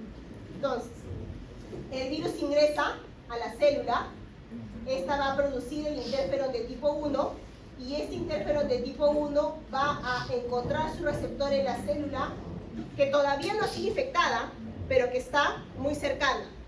Esta célula no infectada se va a activar y por diferentes mecanismos que están asociados, ¿ok? Y aquí lo voy a agrandar un poquito más.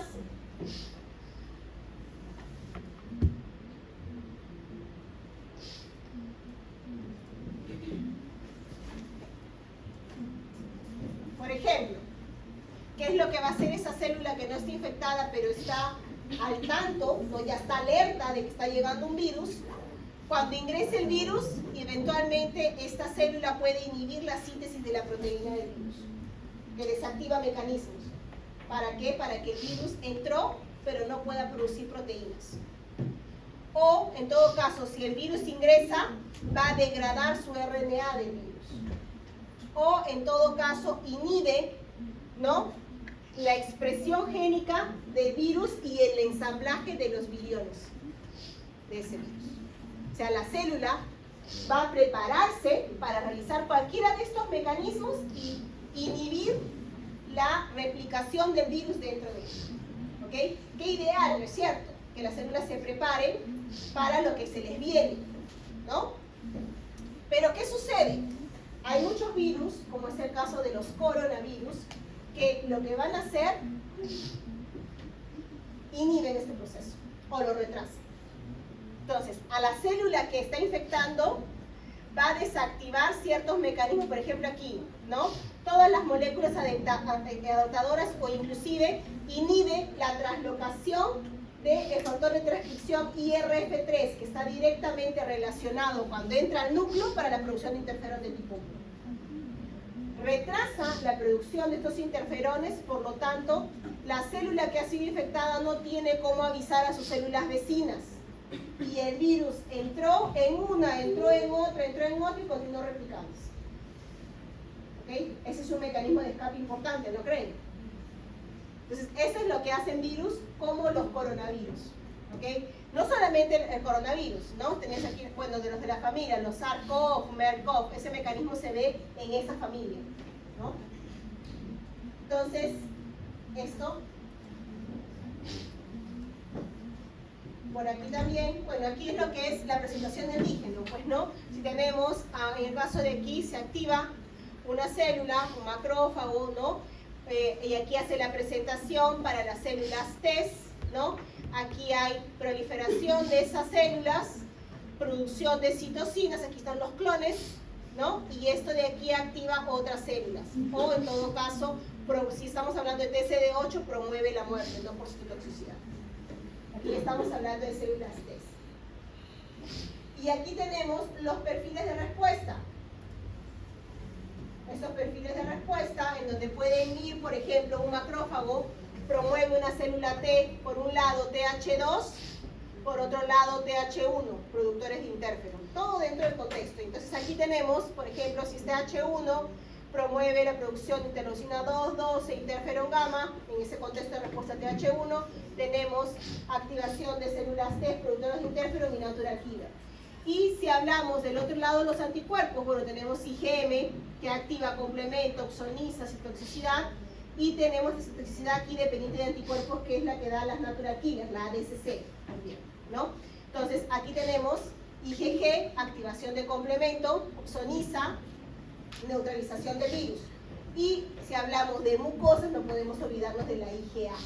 La IgA que bloquea adherencia en la mucosa y la unión del virus al receptor de angiotensina. ¿Okay? Y aquí tenemos el SARS, en el contexto de una infección por SARS-CoV-2. Entonces, tenemos justamente, ¿no? El macrófago tiene múltiples receptores para activarse. Dentro de ellos tenemos una infección por el virus, ¿okay? Se promueve la producción de diversos tipos de citocinas. Aquí tenemos la TNF, la interferón de tipo 1, que también el macrófago tiene receptor para interferón de tipo 1, ¿no? Para YMCSF, para promover su cambio de perfil.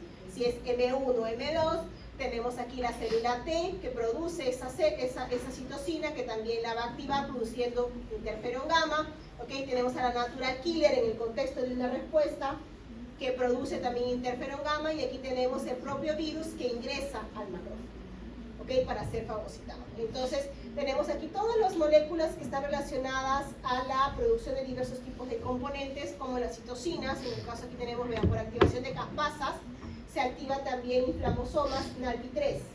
Entonces se activan las procaspasas, que van a promover que la producción de interleucina 1 inflamatoria. El macrófago también tiene receptor para interleucina 1, entonces le promueve que ella misma se active, y también como agente quimiotáctico. ¿Okay? Entonces, los monocitos inflamatorios que llegan en el contexto de una respuesta TH1 van a migrar y se van a convertir en M1. ¿Okay? Entonces, y aquí tenemos un loop de respuesta. En este caso también, ¿no? Puede haber, el macrófago tiene receptor para la porción Fc gamma, o sea, para la porción de la inmunoglobulina G. Entonces, si la inmunoglobulina G se encuentra, ¿no?, opsonizando al virus, va a promover en este caso la entrada del virus a la célula. Todas las moléculas que hemos visto a lo largo del curso están aquí. Entonces, en el contexto de la respuesta, ¿qué es lo que vemos inicialmente? ¿No? La célula, el virus ingresa por el receptor de angiotensina, ¿ok? Aquí promueve la replicación del material del RNA del virus. Tenemos aquí la liberación, ¿no?, de los viriones. Al haber esta liberación del virus, el virus promueve la destrucción de la célula infectada. Entonces, ¿qué es lo que va a pasar? La célula va a liberar material genético de ella misma, DNA, y va a liberar también componentes como ATP. Todo esto va a promover señales de DAM. ¿Ok? Entonces, al mismo tiempo, la misma célula, antes de morir, el mecanismo de muerte que va a tener esta célula es la piroptosis. O sea, es una muerte como resultado del proceso inflamatorio produciendo interleucina 1. Entonces va a promover más inflamación. No es una muerte por apoptosis, es una muerte por piroptosis. ¿Ok? Entonces aquí tenemos liberación de citocinas que van a promover inflamación. Entonces, dentro de esta inflamación, varias citocinas, y esto va a generar, aquí lo colocan como un feedback positivo porque hay reclutamiento de varios tipos de células que van a comenzar a interactuar entre ellas, y esto nos da dos tipos de respuesta en una infección por SARS-CoV-2. En una de las respuestas tenemos la respuesta eficiente del sistema inmunológico, y esta es la que se ve básicamente en los pacientes saludables, en los pacientes asintomáticos, porque su sistema inmunológico consiguió controlar la infección del virus sin generar daño. Entonces, ¿qué es lo que vemos aquí? Los macrófagos alveolares reconocen el anticuerpo que está opsonizando al virus y fagocitan y destruyen el virus. Entonces, en este caso tengo también células TCD4, TCD8 que van a ayudar a la respuesta, las TCD8 destruyendo las células infectadas. ¿Ok? ¿Qué más tengo por aquí? Tengo justamente, ¿no?, una respuesta que se conoce, ¿no?, por ser eficiente para poder eliminar el virus sin generar daño. ¿Okay? Pero también tengo el otro lado de la moneda, el lado negativo. Eso quiere decir a que esos pacientes que tienen una respuesta altamente sintomática con complicaciones. ¿Por qué? Porque comienzan a tener un aumento en el proceso de inflamación, tormenta de citocinas, ¿okay? Y aquí tenemos SAM, ¿no?, asociado. Entonces, el problema es que aquí también comienza a haber la alteración a nivel de todas esas moléculas proteicas que están relacionadas a la conexión entre las células, y comienza a haber la vasodilatación y la formación de edema. ¿Okay? Entonces, aquí también tenemos, lamentablemente, la producción de anticuerpos no neutralizantes.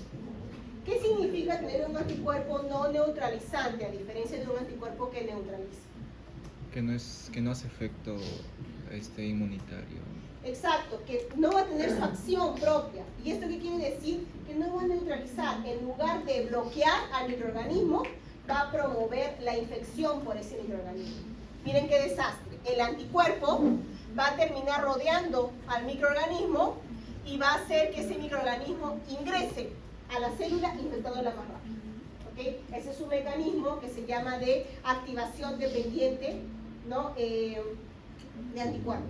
Entonces promueve más daño. ¿Okay? Entonces ese es el otro lado de la moneda. Y aquí vemos en la siguiente figurita, por ejemplo, cómo esto se ve en términos de daño a nivel, ¿no?, respiratorio.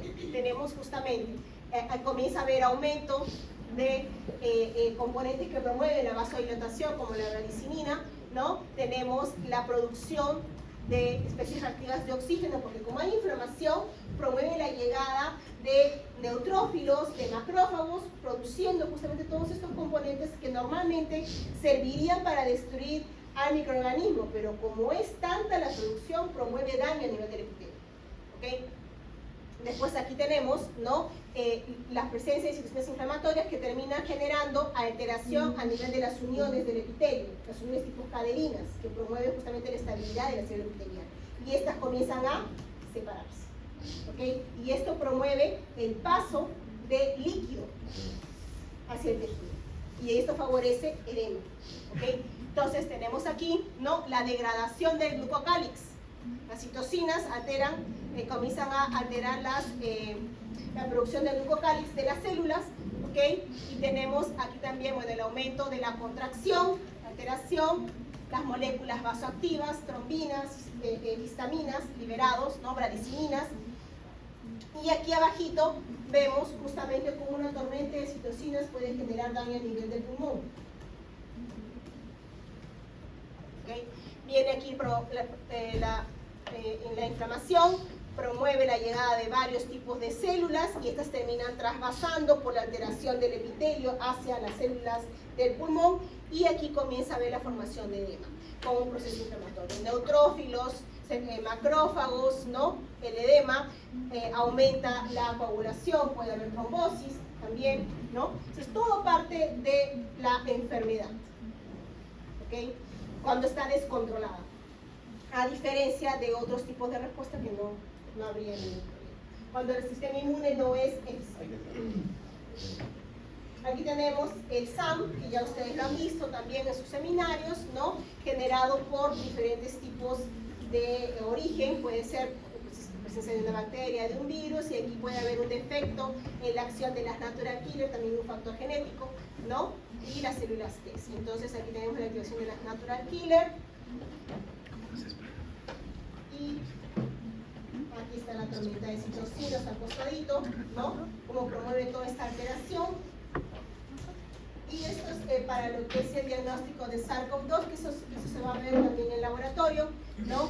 La presencia en el periodo de ventana, solamente por PCR, la detección, y las fases tempranas, IgM con PCR, y después la activa, ya tenemos producción de anticuerpos, y posteriormente ya no hay IgM porque ya ha habido cambio isotípico, tenemos IgG, tenemos la presencia por detección de PCR, pero ya tenemos ya todo lo que es IgM, ¿no?